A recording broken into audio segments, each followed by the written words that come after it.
বছৰে বেয়া হ'ব। টেক্সি বুলি মাতিলে অসমৰ চহৰাঞ্চলত ৰৈ দিয়া টেক্সি আৰু পাবলৈ নাথাকিব। আপুনি মই ক'ৰবালৈ যাব খুজিলে মোবাইলৰে হেল্ল' টেক্সি বুলি কোৱাৰ লগে লগে পদূলিলৈ আৰু কাহানিও নাপাব পাৰে টেক্সি।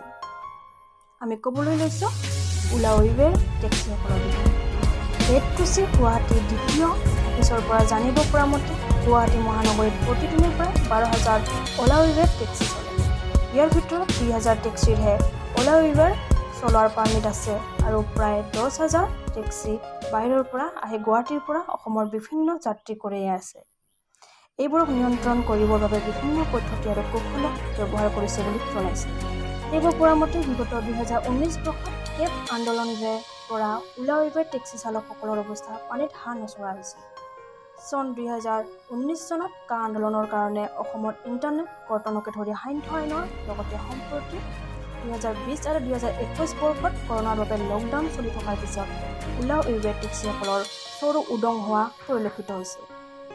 স্কুলৰ ফিজৰ পৰা গাড়ীৰ মাহেকীয়া ইনষ্টলমেণ্টৰ বাবে ঋণৰ পিছৰ ঋণৰ বোজা কঢ়িয়াই লৈ ফুৰিবলগীয়া হৈ পৰিছে।